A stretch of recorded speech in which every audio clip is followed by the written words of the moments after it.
myopusradio. Something special. So you guys are a blues band where all the sadness, heartache, failure. You know, this is what is expressed. We're a bunch of losers, absolutely. Come to one of our concerts. We just do it with a happy face. Bunch of losers. You know, in fact, this is what hits a lot of the guys who come to listen to blue and lonesome blues, and they say, "You guys aren't a blues band. You're not playing that kind of stuff." I read this. I had this guy has a nice T-shirt which says, "No one dies a virgin. Life fucks you anyway." I'm sorry, I'll be on air. Sorry. Guys are coming there to have a nice time. They aren't coming there to cry, you know. So the last thing on earth I'm going to do is play a low, blue and lonesome song which makes half the guys fall asleep or cry and howl, you know. People are coming there to have a nice time, and when we come on like a ton of bricks, some people are taken aback. They say, "Why? Well, this is not blues as we understand it." We say, "Damn right, you know. This is not blues as you understand." Well, that's a nice thing also, as in, but it is traditionally expressing sadness in a very cliched way. Yeah. But to take a twist on it, to take a turn on it, and make it into something which is lively and fun is a good thing. Yeah, there are two things about the blues that people might not know. First thing about the blues is that you sing it not to wallow in sadness, but to get out of it. And the second is that blues traditionally has used humor as the best way to do it. So I'll give you an example of a song called "Born Under a Bad Sign." I've been down since I began to crawl. Bad luck and trouble's my only friend. If it wasn't for bad luck, I'd have no luck at all. No, I think that sums it up. I don't think that's sad. I mean, to me, that's a big great way of getting out of yourself. It's happy. Blues, a lot of the blues songs are about love as well. Yes. People seem to put aside. It's about love. About loving a woman. It's about a woman you love, not necessarily lost. You know? And every blues song starts with "Wake up in the morning." You know? You wake up in the morning first, you know? and then everything happens after that. You know? Apparently, some famous bluesman will ask this question: why is that most blues songs started with "Woke up this morning"? And he says, because blues musicians are the only musicians who wake up in the morning. All the others wake up in the afternoon. What is the average age of the No, it's not average 7. It's a very you got to listen to this. The average age is 7. Okay. Philip is 7 years younger than I am. Okay. Deepak is 7 years younger than Philip, and Rolf is 7 years younger than Deepak. Exact. I mean, exactly. So average age is 7. Did you pick band members based on this song? That's also like one of the most auspicious numbers. We never figured it out. We just realized that. Suppose we went the Ministry of Blues, what would we be called? So we said, actually speaking, we should be called Tamil and a Quarter. Because Tamil and a Quarter was about a band which had 3 Malayalis and a quarter Malayali. We are 3 Malayalis and a quarter Malayali. Okay. Actually, I don't think they are anymore. They are now 3 Malayalis. And they're great friends as well, of course.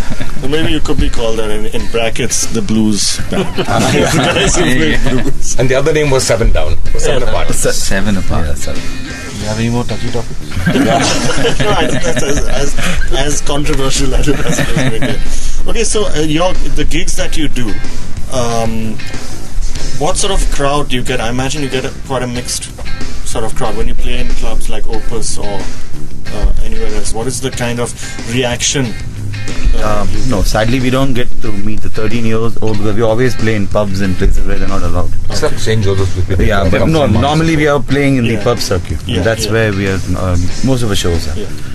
So we get from youngsters to, up to 60, 70, old, middle-aged people and old. From people from Rolf's age to mine. Yeah, to mine. The audience would be income-generating audience because the kids can't afford to pay those kind of charges. You might be wrong there. The kids nowadays have I think we've had all kinds of crowds. But the crowd that makes us happy are the ones who have not heard this kind of music before and who appreciate that. So that's the joy we get out of this. Now the guys already know this stuff, and for example, let's say Hoochie Coochie Man, everybody knows that song. That's not the person we are targeting. The ones who don't know this music, who come there, are hearing this music for the first time, they like the band, and they come and make it a point to tell the band they like it. That is joy. I think definitely, I mean, the ultimate thing is a live show. You know, exactly. For us, yeah. That's what I think that's mostly why anyone does it. It's a great feeling actually, to be on stage and It's also one of the reasons why we do what we do. We have to demonstrate to people that there's nothing like a live concert. Yeah. Live music is really the most exciting. Do you do also original songs, as in your own songs, or? That is a touchy topic here. we went through this big debate, and I think we've come to a very sensible point of view that rather than cut an album and hope people would buy that album, let's create a fan following first. Okay. Let's create enough people who have heard us and would expect something good from the band, and then cut the first album. Material, we have quite a bit of material, but is it ready to be cut? I don't think so. Let's play as much as possible. Let's get a sort of following. So when we actually launch the album, there's a whole lot of guys say, yeah, let's check these guys' stuff out. Yeah. As opposed to us trying to say, look, we're the Ministry of Blues, this is our stuff. Then come to and then generate publicity and all that. Yeah. The advantage is that right now we've got a sound which is very much which we know. So we can pick up anything we want and it becomes your own song. Yeah. So translating that into our own music is not difficult. But we'd rather that people buy it because it hurts the band rather than. Yeah, we appreciate others' music so much that we add in our own bits and make it entertain people. So at the end of the day, it's about entertainment. So when the album does come out, will it be for sale or will it be for? We haven't gone that far. But one thing is we don't need. I mean, we're not depending on this as a livelihood. Thank God, the whole band is that way. Pretty okay. And it's fun. Actually, we enjoy. We never. The moment you get so serious about the music, you start like creativity. When you said you make your own composition, it's like having a baby. Then you have to make sure that the baby becomes comes up good in life and is worth. I mean, fits into the society or whatever. So we don't want to get into those complications as of now. Enjoy your music. Go on stage. Give it your heart. Have fun. And when the time comes, when we know there is a captive audience for us.